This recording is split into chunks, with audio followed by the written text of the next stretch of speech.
Playboy, Playboy founder Hugh Hefner, dead at age 91. Playboy founder Hugh M. Hefner, the pipe-smoking hedonist who revved up the sexual revolution in the 1950s and built a multimedia empire of clubs, mansions, movies, and televisions, symbolized by bow-tied women in bunny costumes, has died at age 91. Hugh Hefner died of natural causes at his home surrounded by family on Wednesday night, Playboy said in a statement.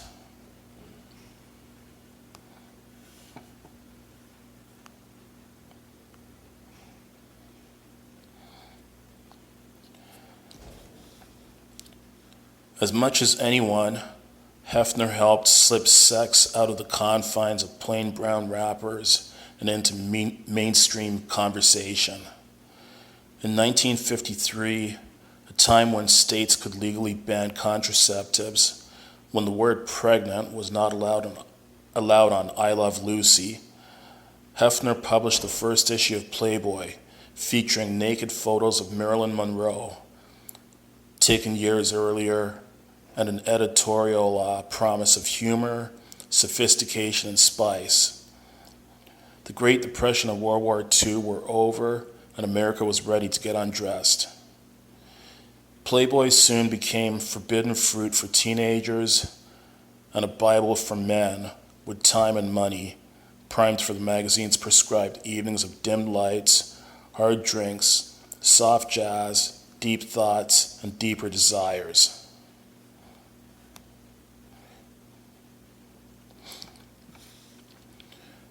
Within a year, circulation neared 200,000.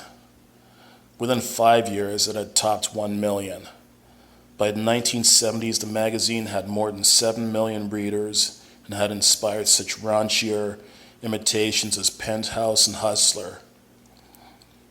Competition and the internet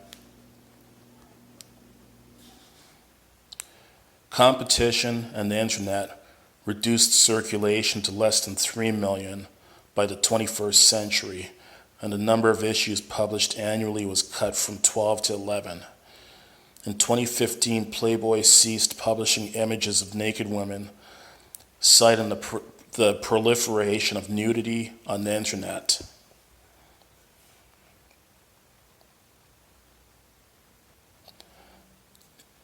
But Hefner and Playboy remained brand names worldwide. Asked by the New York Times in 1992 of what he was proudest, Hefner responded that I changed attitudes towards sex, that nice people can live together now, that I decontaminated the notion of premarital sex. That gives me great satisfaction. Hefner ran Playboy from his elaborate mansions, first in Chicago and then in Los Angeles, and became the flamboyant symbol of the lifestyle he espoused. For decades, he was the pipe-smoking, silk pajama-wearing center of a constant party with celebrities and Playboy models. By his own account, Hefner had sex with more than 1,000 women, including many pictured in his magazine.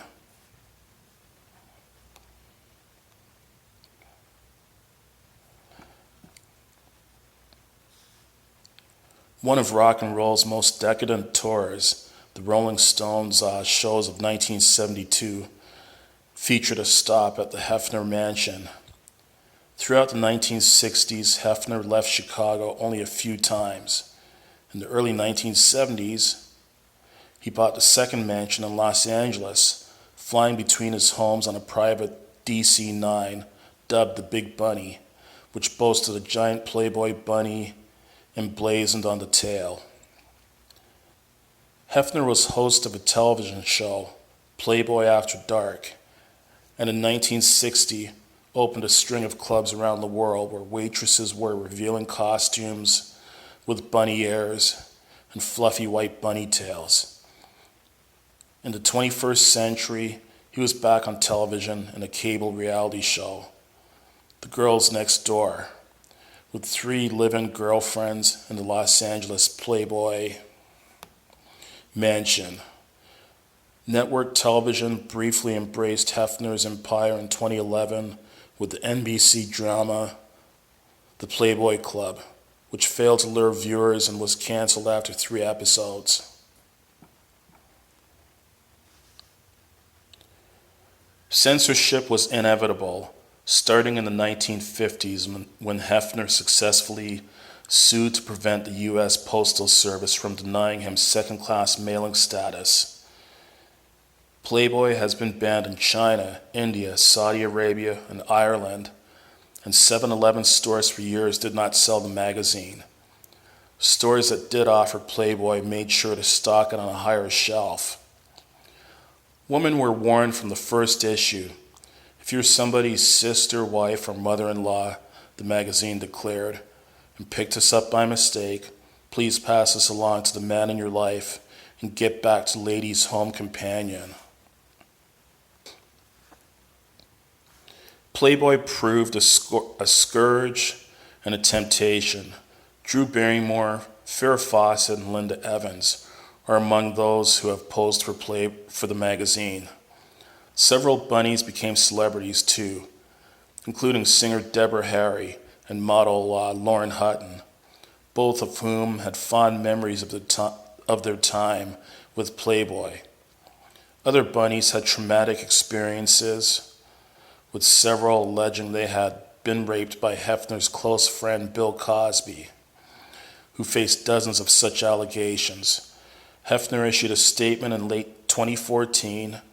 He would never tolerate this behavior, but 2 years later, former bunny Chloe Goins sued Cosby and Hefner for sexual battery, gender violence, and other charges over an alleged 2008 rape.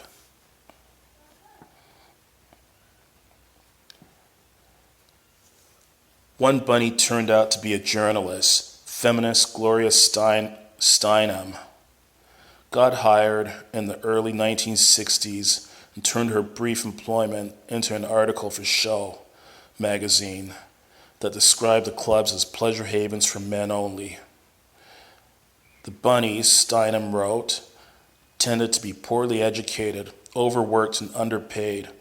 Steinem regarded the magazine and clubs not as erotic, but pornographic. I think Hefner himself wants to go down in history as a person of sophistication and glamour, but the last person I would want to go down in history as is Hugh Hefner, Steinem later said.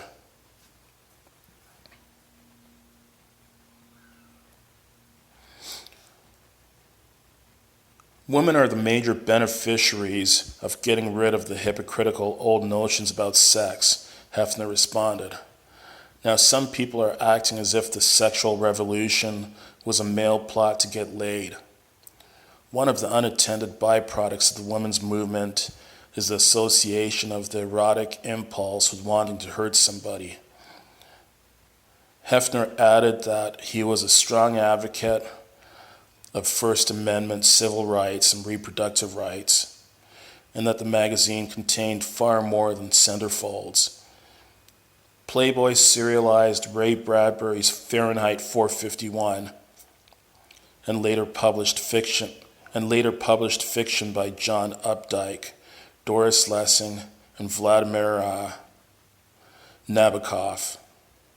Playboy also specialized in long and candid interviews, from Fidel Castro and Frank Sinatra to Marlon Brando and then presidential candidate Jimmy Carter, who confided that he had committed adultery in his heart. John Lennon spoke to Playboy in 1980, not long before he was murdered. The line that people read, Playboy, for the prose, not the pictures, was only partly a joke. Playboy's clubs also influenced the culture, giving early breaks to such entertainers as George Carlin, Rich Little, Mark Russell, Dick Gregory, and Red Fox. The last of the clubs closed in 1988 when Hefner deemed them passé and too tame for the times. By then, Hefner had built a $200 million company by expanding Playboy to include international editions of the magazine, casinos, a cable network, and a film production company. In 2006, he got back into the club business with his Playboy Club at the Palms Casino in Las Vegas. A new enterprise in London followed, along with fresh response from women's groups who protested the opening with cries of "F off, Hef." Hefner liked to say he was untroubled by criticism, but in 1985, he suffered a mild stroke that he blamed on the book, The Killing of the Unicorn, Dorothy Stratton, 1960 to 1980, by filmmaker Peter Bogdanovich. Stratton was a playmate killed by her husband, Paul Snider, who then killed himself. Bogdanovich, Stratton's boyfriend at the time, wrote that Hefner helped bring about her murder and was unable to deal with what he and his magazine do to women.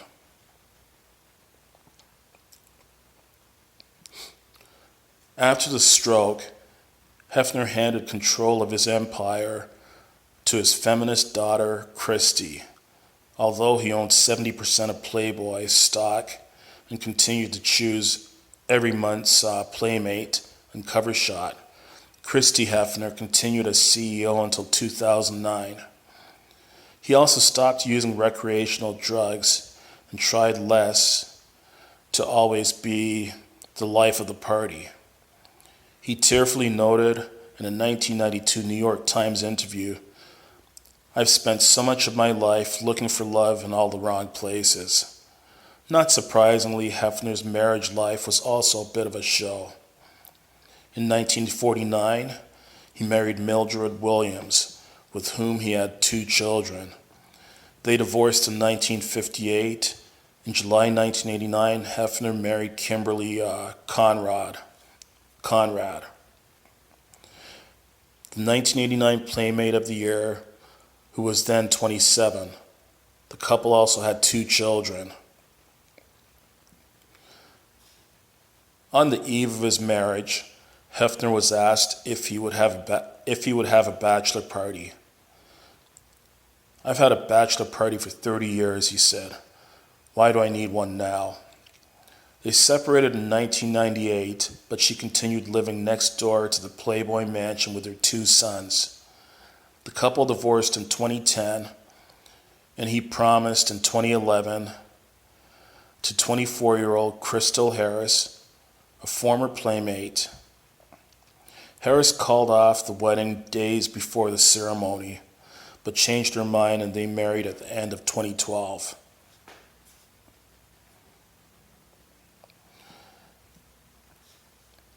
"Maybe I should be single," he said a few months later, "but I do know that I need an ongoing romantic relationship. In other words, I'm essentially a very romantic person, and all I really was looking for, quite frankly, with the notion of marriage was continuity and something to let the girl know that I really cared." He acknowledged at age 85 that I never really found my soulmate. Hefner was born in Chicago on April 9th, 1926, to devout Methodist parents who he said never showed love in a physical or emotional way.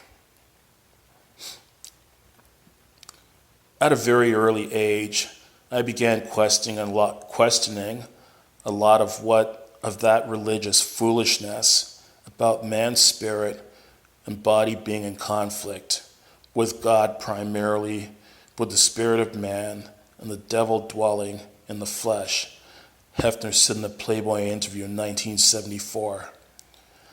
"Part of the reason that I am who I am is my Puritan roots run deep," he told the AP in 2011. "My folks are Puritan. My folks are prohibitionists. There was no drinking in my home, no discussion of sex. and I think I saw the hurtful and hypocritical side of that from very early on. Hefner loved movies throughout his life, calling them my other family. He screened classic films and new releases at the mansion every week. Every year on his birthday, April 9th, he'd run his favorite film, Casablanca, and invite guests to dress in the fashions of the 1940s. He was a playboy before a playboy, even during his first marriage, when he enjoyed stag films, strip poker, and group sex.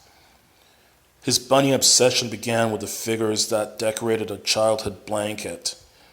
Years later, a real-life subspecies of rabbit on the endangered species list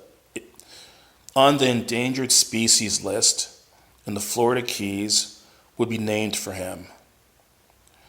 Silvelagus palastris hefneri. When Hefner was 9, he began publishing a neighborhood newspaper which he sold for a penny a copy. He spent much of his time writing and drawing cartoons, and in middle school began reading Esquire, a magazine of sex and substance Hefner wanted Playboy to emulate. He and Playboy co-founder Eldon Sellers launched their magazine from Hefner's kitchen in Chicago, although the first issue was undated because Hefner doubted there would be a second. The magazine was supposed to be called Stag Party until an outdoor magazine named Stag threatened legal action.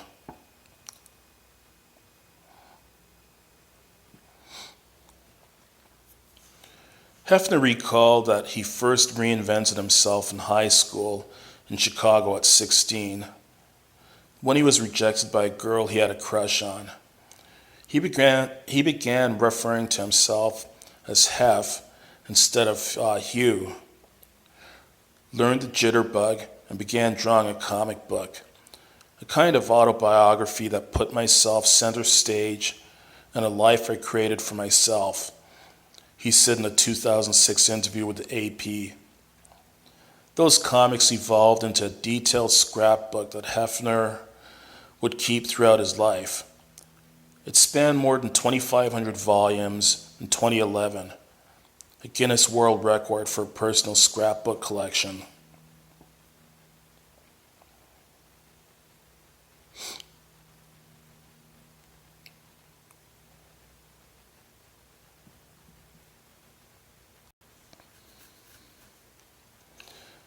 It was probably just a way of creating a world of my own to share with my friends, Hefner said, seated amid the archives of his life during a 2011 interview. And in retrospect, and thinking about it, it's not a whole lot different than creating the magazine. He did it again in 1960 when he began hosting the TV show, bought a fancy car, started smoking a pipe, and bought the first Playboy mansion.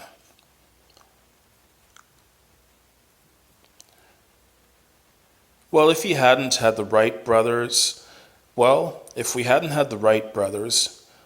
there would still be airplanes, Hefner said in 1974. If there hadn't been an Edison, there would still be electric lights. And if there hadn't been a Hefner, we'd still have sex. But maybe we wouldn't be enjoying it as much. So the world would be a little poorer. Come to think of it, so would some of my relatives.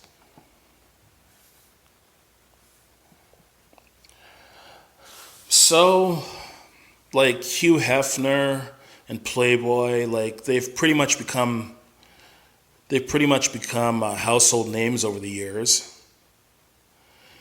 I mean, depending on your views about sex and about public nudity and that kind of thing, I have pretty liberal views on that kind of stuff. I don't see anything wrong with public nudity, even though I don't practice it myself. I don't see anything wrong with being open about sex. But the one thing you must admit, though, is that he was a pioneer in a way. He created something that no one else had created before him, at least not becoming nearly as famous as he did. And he created this in a time when America and probably Canada had such conservative views on sex that you couldn't even use the word pregnant on I Love Lucy back in the 1950s. I'd say we've come a long way. Many people have come a long way in their attitudes about sex. North American society in general has come a long way.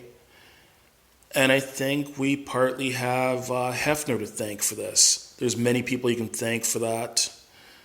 You know, like many people have brought positive change to North America, such as feminists. The feminist movement has brought positive change in terms of women's and girls' rights. Martin Luther King has brought positive change for civil rights when it comes to civil equality for black people. And there's many other activists that have brought positive change, and Hugh Hefner, in a way, was one of those people that's brought about positive change.